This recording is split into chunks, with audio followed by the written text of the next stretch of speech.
Hi, I'm Ken from DiscGolfMonkeys.com. And I'm Jesse from DiscGolfMonkeys.com. Today we're going to show you how to dye discs.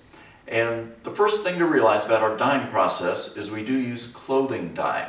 So step one in how to dye a disc is to make sure that you're wearing the right clothing. For instance, you probably wouldn't want to dye discs with clothing dye when you're wearing this. Or this. So let's go change into something more appropriate. And we're back. This is how you should be dressed. Dude, not appropriate.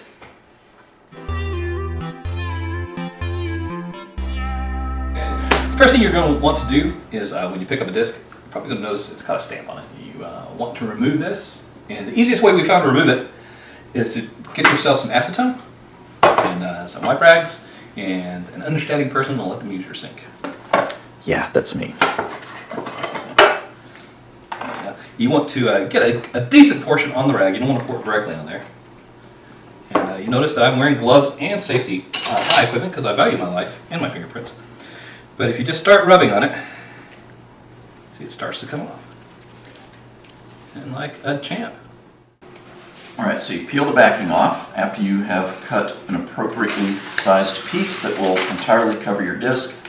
The way I do it is lay it down on the counter, put your thumb on the back, push it out just a little bit because you don't want bubbles.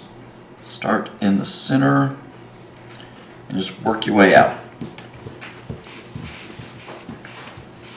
I'm imagining it's kind of like kneading dough, but I wouldn't know because I'm not a woman.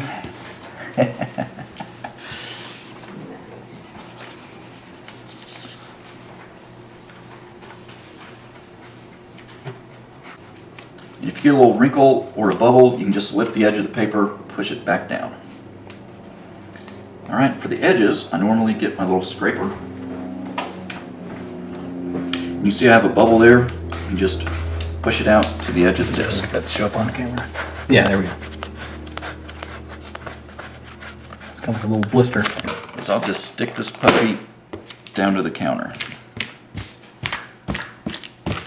We've printed out our designs on paper. You may recognize these from step 1 and step 2. You guys have been following along our series of tutorials, so this is the step 1 and this is the step 2. Alright, once you get your image that you're wanting to work with taped down to your disc, you begin cutting.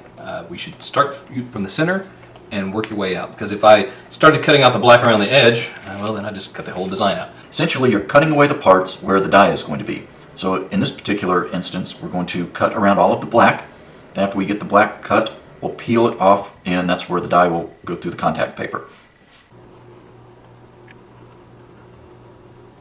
And this is Ken. I'd like to just mention sometimes it's a good idea to have printed out a couple of times, just in case you need to lay it back over exactly where you were.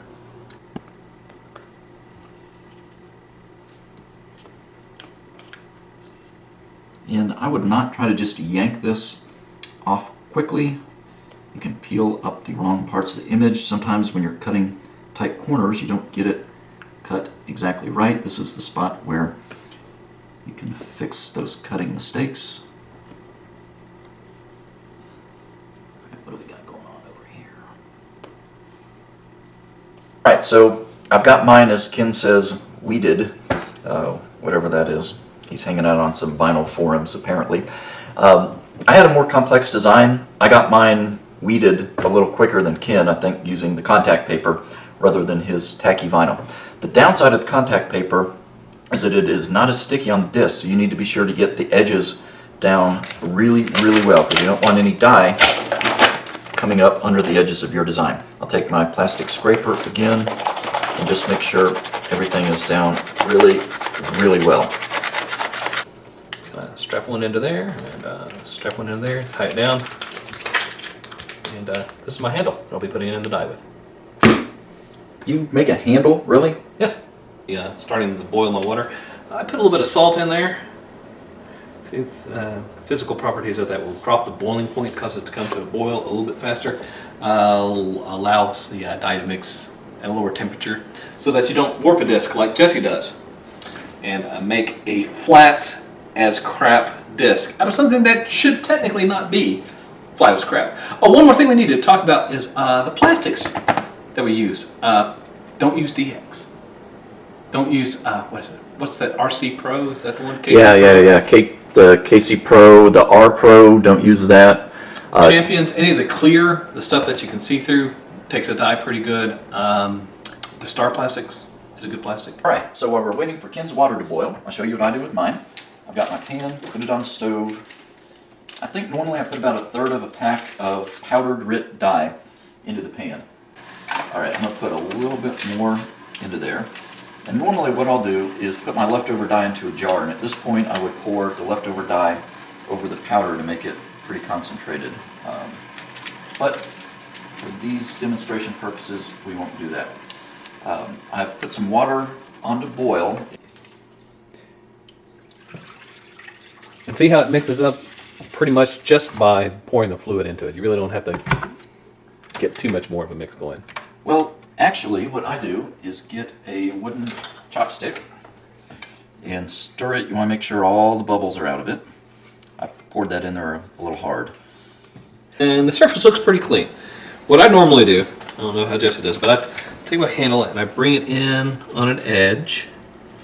And that way if there is any bubbles, I push down a little bit.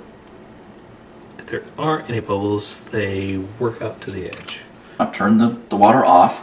I still have some bubbles around the edge. I'm not worried about that because my design is not at the edge of my disc, so I'll be fine with that. Carefully lay it in, and as Ken did, I'm putting it in as an angle, so if there is a bubble, it should push it to the edge of the disc. So we've got it in there, and we'll let it sit in there. I normally do mine 20 to 25 minutes. About halfway through, I'll pull it out and I'll put it back in there just in case there was a bubble. Because I have had a bubble and you get a little blank spot on your disc. It sucks, you hate yourself. Alright, let's bring this up and take a look at it, see what we got. That looks pretty good right there.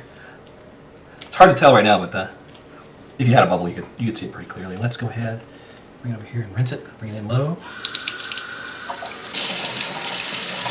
This is contact paper instead of sign vinyl, so it comes off fairly easily, especially if you run it under hot water like I am now, and that helps keep residue from building up on the disc as well. We're done, we've dyed the disc. Alright guys, thanks for joining us. We put some, god damn it, Ken.